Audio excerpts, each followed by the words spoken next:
Hello everyone, welcome to the class. POCSO act हम अभी तक देख रहे थे और अभी हम लोगों ने इसका इंट्रोडक्टरी पार्ट देखा, चैप्टर 1, जिसमें कि सेक्शन 1 एंड सेक्शन 2 हम लोगों ने देखा। और राजस्थान एपीओ में जो हमारा सिलेबस है वो सेक्शन 1 टू सेक्शन 12 तक हम लोगों को यहाँ पर देखना है। तो अब जो हमारा चैप्टर 1 तो हो ही गया है यहाँ पर, और चलिए नेक्स्ट चैप्टर देखते हैं, चैप्टर 2, जिसमें कि बताया गया है सेक्सुअल ऑफेंसेस अगेंस्ट चिल्ड्रन। देखिए यहाँ पर सबसे पहले मेनली जो है 5 टाइप्स की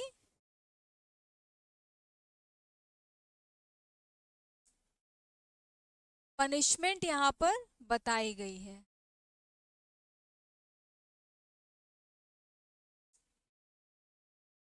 ठीक है,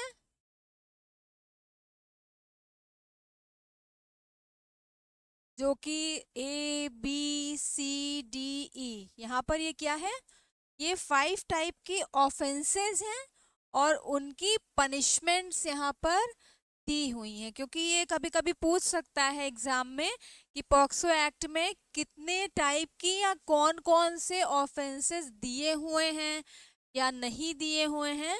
तो इन ऑफेंसेस के नाम आपको याद रखना बहुत ज़रूरी है, जो कि ये एक पार्ट डिवाइड किया गया है, part A, part B, part C, part D, part E, इनमें डिफाइन किया में डिस्ट्रीब्यूट किया गया है। और सेक्शन 3 टू 12 तक यहाँ पर जो ऑफेंसेस हैं उनके बारे में बताया गया है और उनकी जो भी पनिशमेंट है साथ में नेक्स्ट सेक्शन में उन ऑफेंसेस की पनिशमेंट भी बताई गई हैं। तो चलिए हम लोग देखते हैं आगे सेक्शन 3।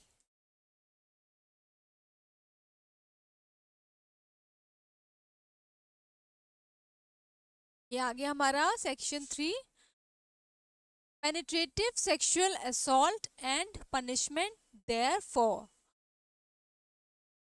पेनिट्रेटिव सेक्सुअल असॉल्ट जो कि सेक्शन 3 में डिफाइन किया हुआ है, ये बताता है a person is said to commit penetrative sexual assault if a he penetrates his penis to any extent into the vagina, mouth, urethra or anus of a child or makes the child to do so with him or any other person. B. He inserts to any extent any object or a part of the body not being the penis into the vagina, the urethra or anus of the child or makes the child to do so with him or any other person. C. He manipulates any part of the body of the child so as to cause penetration into the vagina, urethra, anus or any part of body of the child or makes the child to do so with him or any other person. D. He applies his mouth to the penis, vagina, anus, urethra or of the child or makes the child to do so to such person or any other person. वो या तो खुद करता है या किसी person से करवाता है, दोनों ही परिस्थितियों में वो यहाँ पर उस ऑफेंस को करने का उसके ऊपर चार्ज लगेगा। ठीक है, नेक्स्ट देखते हैं सेक्शन 4। यहाँ पर पनिशमेंट बताई गई है, punishment for penetrative sexual assault. Whoever commits penetrative sexual assault shall be punished with imprisonment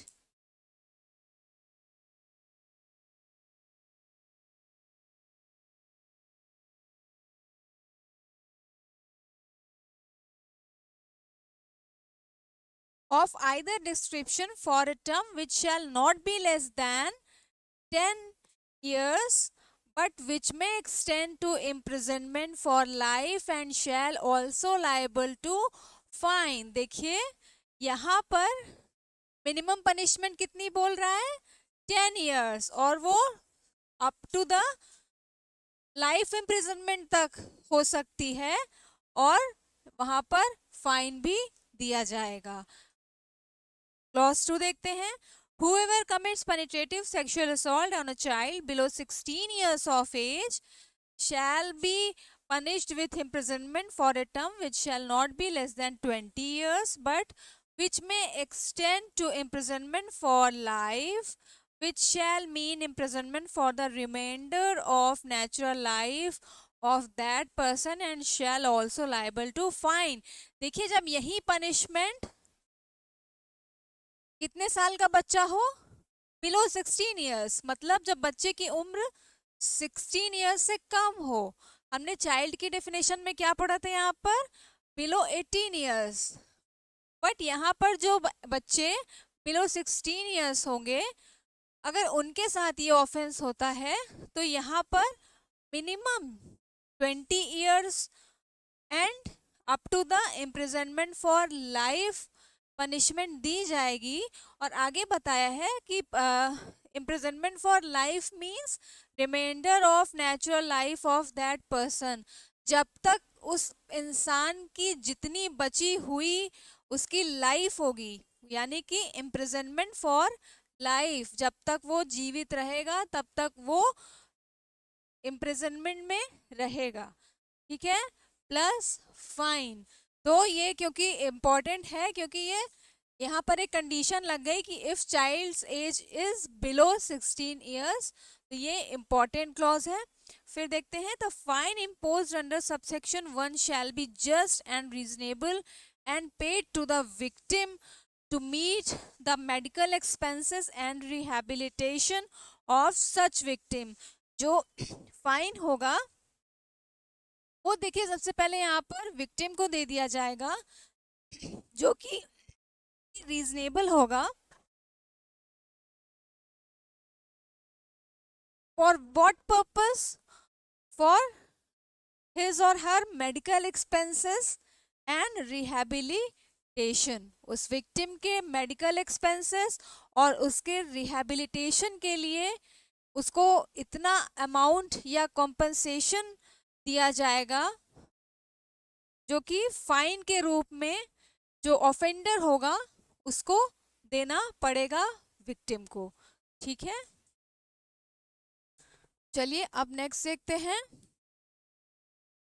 B, part B, aggravated penetrative sexual assault and punishment therefor. देखिए, हमने पार्ट ए में क्या पढ़ा था, penetrative sexual assault. Part B में क्या आ गया, एग्रावेटेड फॉर्म। उसका एग्रावेटेड फॉर्म हम यहाँ पर देखेंगे, section 5, aggravated penetrative sexual assault, who being a police officer commits penetrative sexual assault on a child, clause 1, within the limits of the police station or premises at which he is appointed। देखिए, यहाँ पर देखते जाएंगे, ये इनमें कुछ conditions दी हुई हैं जो सारी ये हम ये कोई याद करने वाली चीज नहीं है, बट आप इसको जब रीड कर लेंगे खुद से तो आप समझ जाएंगे कि एग्रावेटेड पेनिट्रेटिव सेक्सुअल असॉल्ट का ऑफेंस कब कब होगा। देखिए, पेनिट्रेटिव सेक्सुअल असॉल्ट का और भी ज्यादा हीनियस फॉर्म, जो कि किसी ऐसे पुलिस ऑफिसर द्वारा किया जाए जो ऑन ड्यूटी हो, जहाँ पर उसका पब्लिक जो है ड्यूटी हो कि उसे उस प्रेमिसेस में उसकी ड्यूटी लगी हो और उसे वहाँ पर जो है क्या कहते हैं, आइडेंटिफाइड एज पुलिस ऑफिसर, उसको एज पुलिस ऑफिसर उसको वहाँ पे आइडेंटिफाई किया जाता है। तो जाहिर सी बात है कि उसकी वहाँ पर ये ड्यूटी है कि वो लॉ एंड ऑर्डर को मेंटेन करे, ना कि वहाँ पर क्राइम करे, ऑफेंस करे। अगर वही क्राइम किसी ऐसे पर्सन द्वारा किया जा रहा है जहाँ की उसकी ड्यूटी है लॉ एंड ऑर्डर को मेंटेन रख करना, और वही पुलिस ऑफिसर या कोई पब्लिक ऑफिसर ऐसा क्राइम कर रहा है, तो ये क्या माना जाता है, एग्रावेटेड फॉर्म ऑफ ऑफेंस। तो यहाँ पर इसकी पनिशमेंट भी अभी हम देखेंगे बाद में। अब एक बार हम जल्दी जल्दी यहाँ पर देख लेते हैं कि किन किन कंडीशंस में ये जो है ये एग्रावेटेड पेनिट्रेटिव सेक्सुअल असॉल्ट होगा। तो अभी हम लोगों ने देखा कि अगर कोई पुलिस ऑफिसर जो कि ऑन ड्यूटी है या उस प्रेमिसेस या पेरीफेरी में करता है जहाँ पर कि उसे पुलिस ऑफिसर के रूप में जाना जाता है, वो ऑन ड्यूटी है। और नेक्स्ट क्या देखते हैं, B, whoever being a member of the armed forces or security forces commits penetrative sexual assault। देखिए पहला क्या था, police officer, by police officer. Second क्या है, बाय आर्म्ड फोर्सेस और सिक्योरिटी फोर्सेस। ठीक है, यहाँ पर भी सेम वही कंडीशन है कि within the limits of the area to which the person is deployed, जहाँ पर उस पर्सन को उस एरिया में जहाँ पर उसको तैनात किया गया है अपनी ड्यूटी करने के लिए कि लोगों की सुरक्षा हो, वहाँ पे लॉ एंड ऑर्डर मेंटेन हो, वहाँ पर वो ऐसा ऑफेंस करता है। ठीक है ना।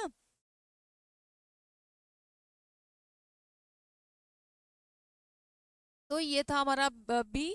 क्लॉज सी देखते हैं, whoever being a public servant commits penetrative sexual assault on a child. अगर कोई पब्लिक सर्वेंट है वो ये ऑफेंस करता है तो वो भी क्या होगा, एग्रेवेटेड फॉर्म होगा।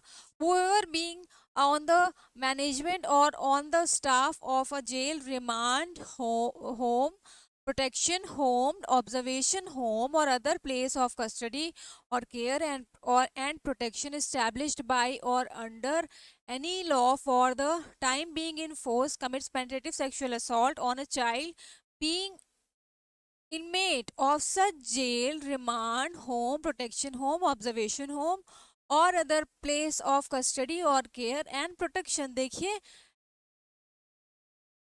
क्या बता रहा है कि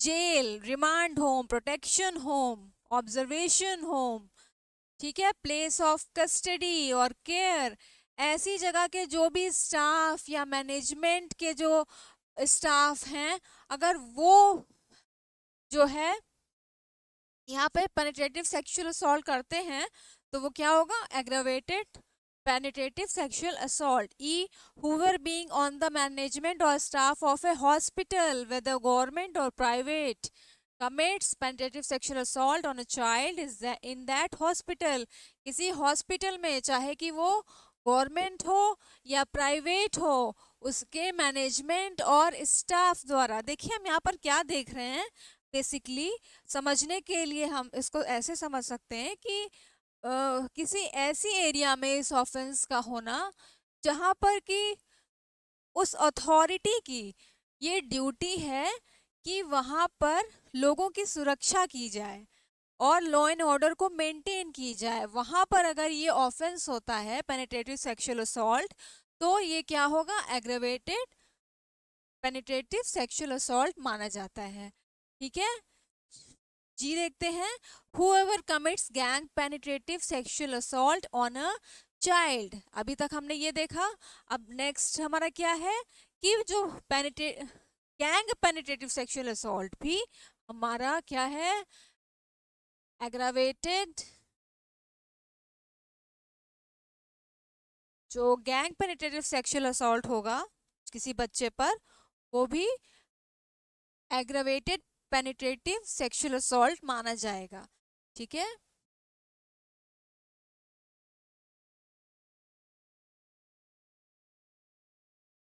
whoever commits penetrative sexual assault on a child using deadly weapons, fire, heated substance or corrosive substance, penetrative sexual assault तो कर ही रहा है, साथ में किसी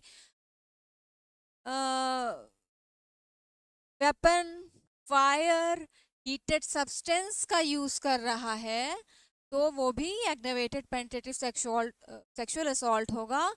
Clause I, whoever commits penetrative sexual assault causing grievous hurt or causing bodily harm and injury or injury to the sexual organ of the child।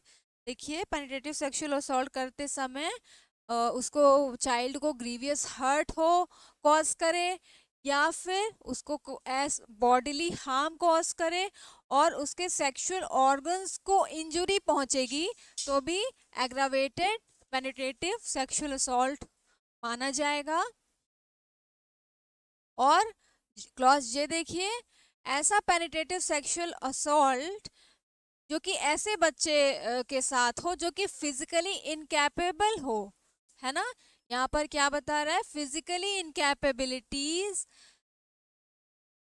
physically incapacitates the child or causes the child to become mentally ill as defined under clause L of section 2 of the Mental Health Act 1987 means कि ऐसा penetrative sexual assault कि उस बच्चे को वो physically या mentally क्या कह दे, इनकैपेसिटेट्स, उसको इनकैपेबल बना दे, तो ये भी क्या माना जाएगा, aggravated penetrative sexual assault. In the case of female child makes the child pregnant as a consequence of a sexual assault. अगर कोई female child है, if she becomes pregnant after penetrative sexual assault, it will be called as aggravated penetrative sexual assault. Clause 3rd, inflicts the child with human immunodeficiency virus or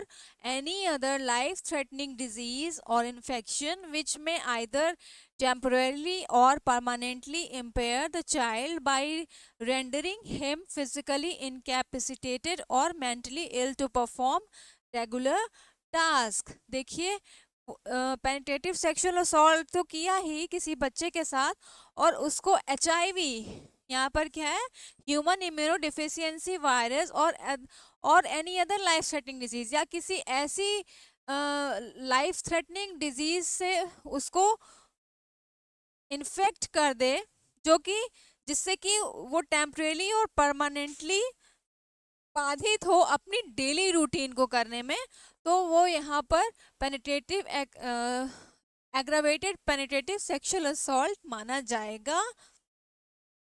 और हम देखते हैं clause 4, causes death of the child. अगर बच्चे की मृत्यु हो जाती है, ऑफेंडर डेथ कॉज कर देता है, तो वो भी एग्रावेटेड पेनिट्रेटिव सेक्सुअल असॉल्ट होगा। ठीक है, क्लॉज के देखते हैं, whoever taking advantage of a child's mental or physical disability commits penetrative sexual assault on the child। देखिए इसके पहले क्लॉज में क्या था कि चाइल्ड को मेंटली और फिजिकली इनकैपेबिलिटी हो जाए कोई, तो वो एग्रावेटेड पेनिट्रेटिव सेक्सुअल असॉल्ट होगा।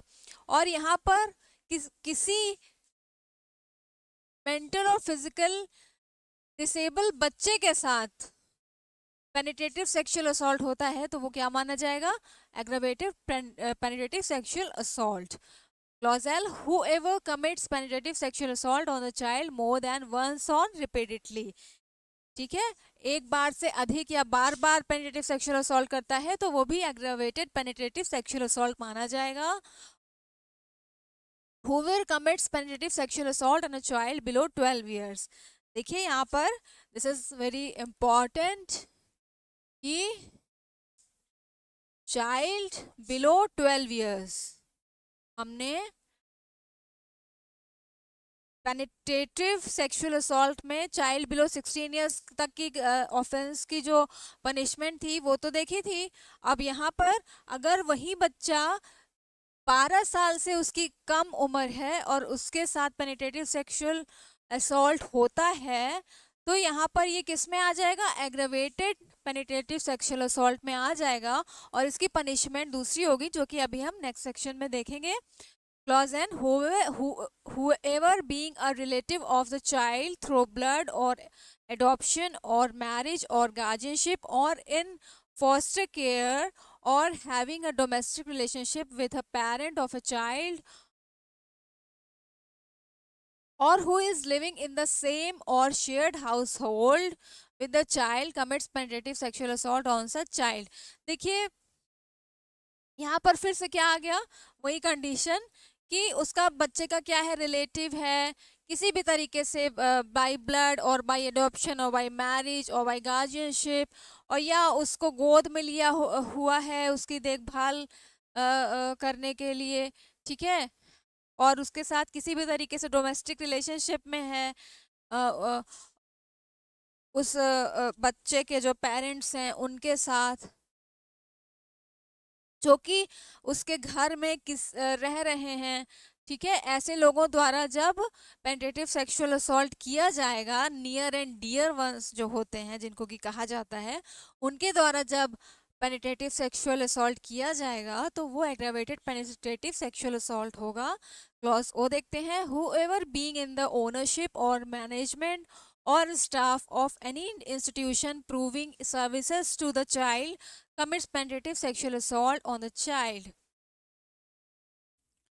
देखिए, ऐसे कोई भी इंस्टीट्यूशन जो कि बच्चों को सर्विस प्रोवाइड कर रहे हैं, जैसे कि कोई हमारा जो होते हैं चाइल्ड केयर इंस्टीट्यूशन खुला हो, कोई प्ले ग्रुप जो जहाँ पे बच्चे जाते हों, कोई प्राइमरी स्कूल हो, तो उस तरह के जो इंस्टीट्यूशन हो जो बच्चों को सर्विस प्रोवाइड कर रहे हैं, उनके मेंबर या स्टाफ द्वारा अगर पेनिट्रेटिव सेक्सुअल असॉल्ट किया जाता है तो वो भी एग्रेवेटेड पेनिट्रेटिव सेक्सुअल असॉल्ट होगा। whoever, क्लॉज पी देखते हैं, whoever being in a position of trust or authority of a child commits penetrative sexual assault on the child in an institution or home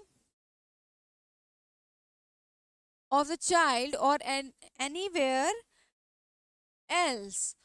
और clause Q देखते हैं, whoever commits penetrative sexual assault on a child knowing the child is pregnant, अगर child pregnant है उसके साथ penetrative sexual assault किया जा रहा है तो वो भी एग्रावेटेड पेनिट्रेटिव सेक्सुअल असॉल्ट होगा।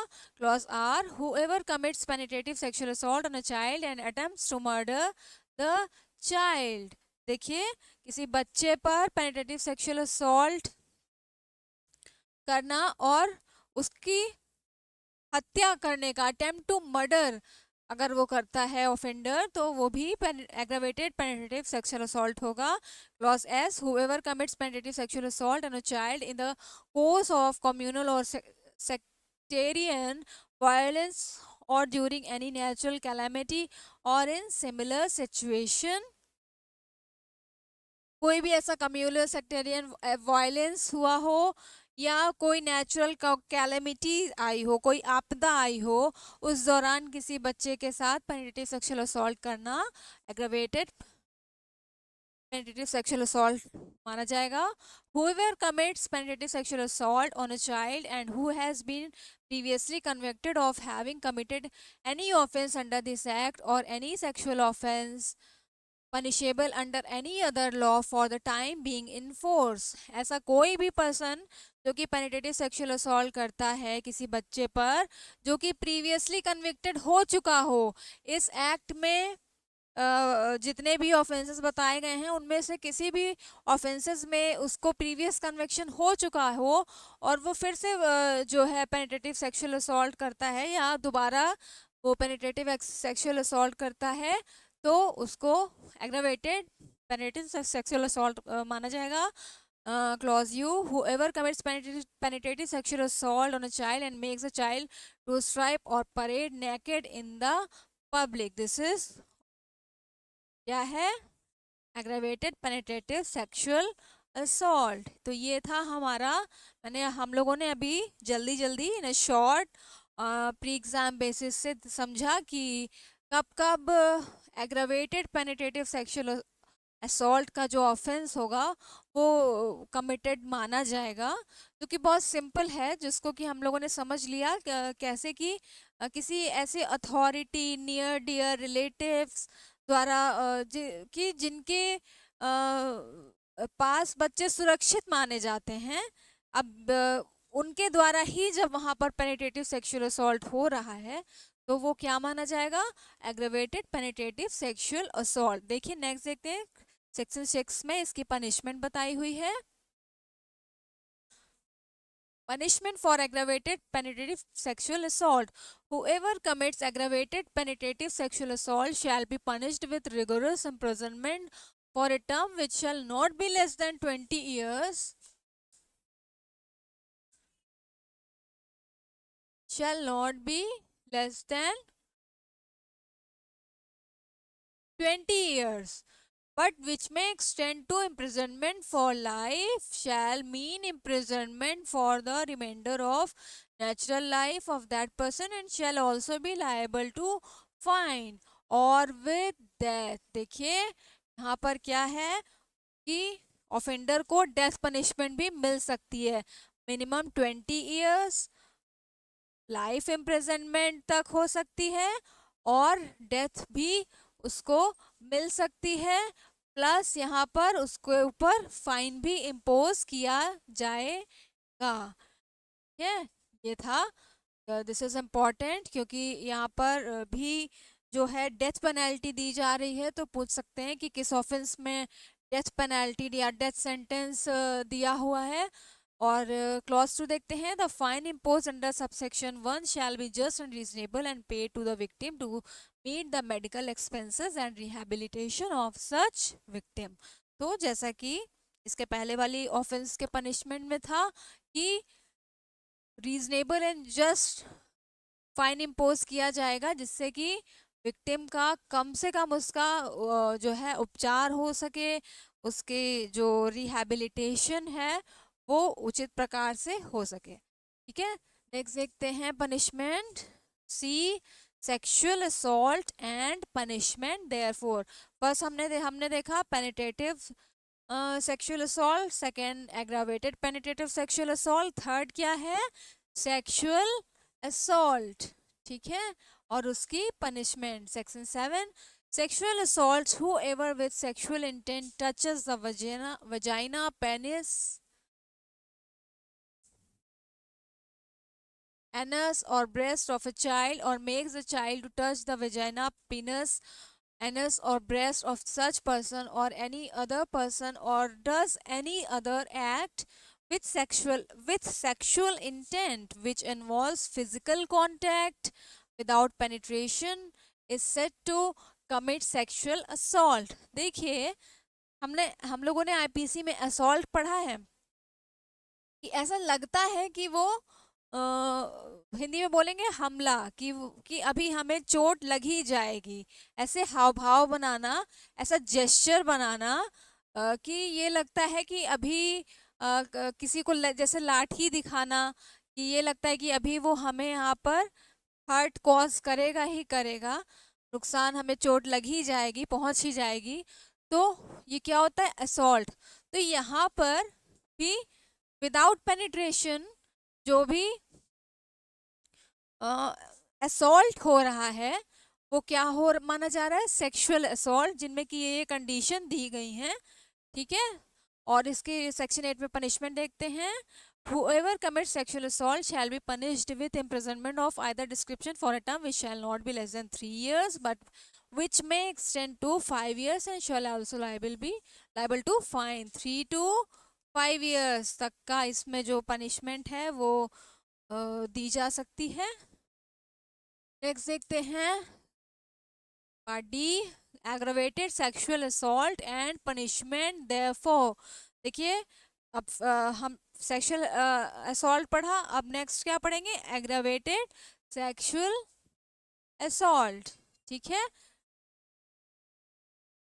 तो यहाँ पर जो भी कंडीशंस हम लोगों ने पहले तो वो सारी कंडीशंस डिफाइन बताई गई हैं, एक्सप्लेन की गई हैं, जो कि पेनिट्रेटिव सेक्सुअल असॉल्ट में बताई गई थी।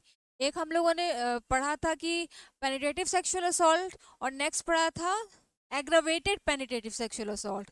तो एग्रावेटेड पेनिट्रेटिव सेक्सुअल असॉल्ट में जो भी कंडीशंस थी, जैसे कि किसी पुलिस ऑफिसर द्वारा ऑफेंस, किसी आर्म फोर्स मेंबर द्वारा ऑफेंस, नियर डियर वंस और रिलेटिव जो हैं उनके द्वारा ऑफेंस, और जितनी भी गैंग रेप, और अगर डेथ कॉज हो जाती है, जो सारी कंडीशन हम लोगों ने एग्रावेटेड पेनिट्रेटिव सेक्सुअल असॉल्ट में देखी, वही सारी कंडीशंस यहाँ पर एग्रावेटेड सेक्सुअल असॉल्ट में भी डिस्क्राइब की गई हैं। तो आप इसकी एक एक बार बस रीडिंग कर लीजिएगा, बार बार हमें देखने की जरूरत नहीं है। This is very simple. बस यहाँ पर क्या होगा, जो सेक्सुअल असॉल्ट है वही हो रहेगा, बट जो हमारी कंडीशंस एग्रावेटेड फॉर्म वाली हैं वो हमारी जो एग्रावेटेड पेनिट्रेटिव सेक्सुअल असॉल्ट में दी हुई थी कंडीशंस, उन कंडीशंस की तरह यहाँ पर उन्हीं कंडीशंस में सेक्सुअल असॉल्ट अगर कॉज होता है या फिर ऐसे कंसर्न्स बनते हैं जो कि एग्रावेटेड पेनिट्रेटिव सेक्सुअल असॉल्ट में कॉज हो रहे थे बाय एग्रावेटेड सेक्सुअल असॉल्ट, तो यहाँ पर ये aggravated form of sexual assault माना जाएगा। ठीक है, ये देख लेते हैं। और देखिए सारे वही सारे क्लॉज हैं, वही सारी कंडीशंस हैं। ठीक है, और नेक्स्ट देखते हैं section 10, punishment for aggravated sexual assault. Whoever commits aggravated sexual assault shall be punished with imprisonment of either description for a term which shall not be less than 5 years। ठीक है, अभी क्या थी सेक्सुअल असॉल्ट की punishment? 3 years, यहाँ पर कितनी बढ़ के हो जाएगी? 5 years। वहां पर थी 3 to 5 years, यहाँ पे क्या हो गई 3 to 7 years। And shall also liable to fine, this is aggravated form of sexual assault. So वहां पर अगर सेक्सुअल असॉल्ट में पनिशमेंट 3 year to 5 years थी, तो यहाँ पर क्या हो गई 5 year to 7 years हो गई। Very simple. अब हम देखते हैं part E, sexual harassment and punishment therefor. देखिए सेक्सुअल हरासमेंट कब कब माना जाएगा, यहाँ पर कुछ कंडीशंस दी हुई हैं, हम देखते हैं। A person is said to commit sexual harassment upon a child when such person with sexual intent. ठीक है, सेक्सुअल हरासमेंट हम लोगों ने आईपीसी में पढ़ा हुआ है, तो उन्हीं के जो एसेंशियल्स हैं उनको यहाँ से लिंक करने की ज़रूरत है। यहाँ पर वो क्या हो रहा है, वो किसी बच्चे के साथ, किसी चाइल्ड के साथ हो रहा है। तो पॉइंट 1 देखते हैं। utters any word or makes any sound or makes any gesture or exhibits any object or part of body with the intention of such word or sound shall be heard, or such gesture or object or part of body shall be seen by the child। ऐसा कोई शब्द का उच्चारण करता है, utters any word, और makes ऐसी कोई साउंड, ऐसी कोई आवाज बनाता है। ठीक है, ऐसा कोई जेस्चर मीन संकेत करता है। ठीक है, ऐसा कोई ऑब्जेक्ट या पार्ट उस बच्चे को दिखाता है इस इंटेंशन के साथ। यहाँ पर क्या होनी चाहिए, इंटेंशन दैट सच वर्ड और साउंड शैल बी हर्ड, और सच जेस्चर और ऑब्जेक्ट और part of body shall be seen by the child. देखिए ऐसे ऐसे शब्दों का उच्चारण करना, ऐसे संकेत दिखाना, ऐसे आवाज़ें बनाना, ठीक है, ऐसे पार्ट या कोई ऑब्जेक्ट दिखाना with sexual intent to any child, जिसे कि उस बच्चे द्वारा देखा जाए या सुना जाए, तो ये क्या होगा, sexual harassment of that child. Second point क्या है, makes a child exhibit his body or any part of his body so as it is seen by such person or any other person। किसी बच्चे से उसका body या body part उसको या किसी और पर्सन को दिखाना या प्रेजेंट करना भी सेक्सुअल हरासमेंट है। Point 3, shows any object to a child in any form or media for pornography purposes। ठीक है, और किसी बच्चे को ऐसा कोई जो है ऑब्जेक्ट दिखाना जो कि पोर्नोग्राफी हो, या फिर कोई ऐसा मीडिया में कोई ऐसा फॉर्म हो, that is also sexual harassment. Point 4, repeatedly और कॉन्स्टेंटली फॉलोज और वॉचेज और contacts a child either directly और थ्रू इलेक्ट्रॉनिक, डिजिटल और एनी अदर मीन्स. बार बार उस बच्चे को फॉलो करना, देखना या कांटेक्ट करना, या तो डायरेक्टली या डिजिटल, इलेक्ट्रॉनिक, किसी और मींस, मतलब किसी अन्य माध्यम से किसी बच्चे को बार बार उसको देखना, उसको फॉलो करना, उसका पीछा करना भी सेक्सुअल हरासमेंट माना जाएगा. Point 5, threatens to use in any form of media a real or fabricated depiction through electronic film or digital or any other mode of any part of the body of the child or the involvement of the child in a sexual act. किसी बच्चे को डरा धमका करके उससे क्या है, fabricated depiction through electronic film और डिजिटल और एनी अदर मोड. देखिए, उस बच्चे को वो डरा धमका करके वो क्या यूज करा रहा हो, किसी मीडिया के बहुत सारे फॉर्म्स होते हैं, या तो वो रियल हो या तो वो फैब्रिकेट किए गए हों, ठीक है, थ्रू इलेक्ट्रॉनिक फिल्म और डिजिटल और एनी अदर मोड और any part of body of the child or the involvement of child in a sexual act. This is also called sexual harassment. Point 6 देखते हैं. Entices a child for pornographic purposes or gives gratification therefore. किसी बच्चे को बहला फुसला करके pornographic purpose से use करना, ठीक है. Entices means बहलाना फुसलाना a child for pornographic purposes, और उसको जो है उसके एवज में वहाँ पर ग्रेटिफिकेशन भी दिया गया हो, कुछ उसको लालच भी दिया गया हो, that is also sexual harassment. क्या होगा? Sexual harassment shall be a question of fact.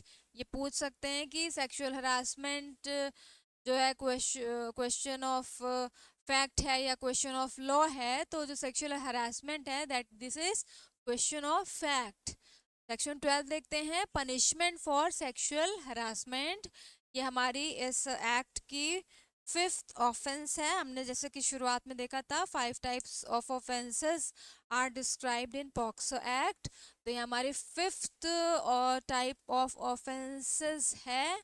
And इसकी पनिशमेंट हम देख रहे हैं सेक्शन 12 में. whoever commits sexual harassment upon a child shall be punished with imprisonment of either description for a term which may extend to 3 years and shall also be liable to fine. यहाँ पर कितने years की punishment दी हुई है? 3 years plus fine. तो ये था हमारा पनिशमेंट फॉर सेक्सुअल हरासमेंट. तो जितने भी प्रकार के अभी हम लोगों ने देखा पॉक्सो एक्ट में ऑफेंसेस हैं और उनकी पनिशमेंट हैं, जो कि section 3 to 12 of chapter 2 of POCSO act में दी हुई हैं. और हमारा पॉक्सो एक्ट का जो सिलेबस है उसमें हमें सिर्फ सेक्शन 1 to 12 ही देखना है.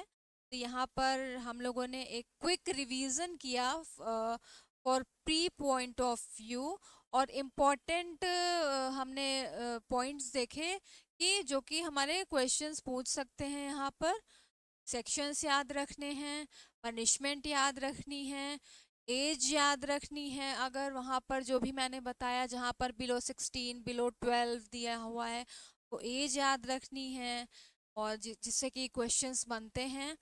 और ये था हमारा POCSO act for Rajasthan APO.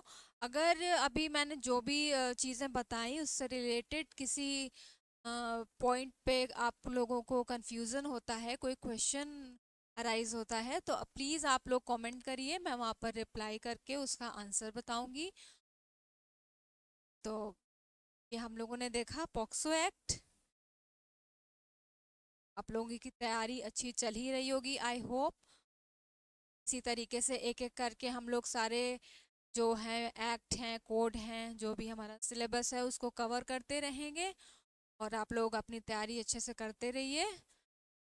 All the best. Thank you.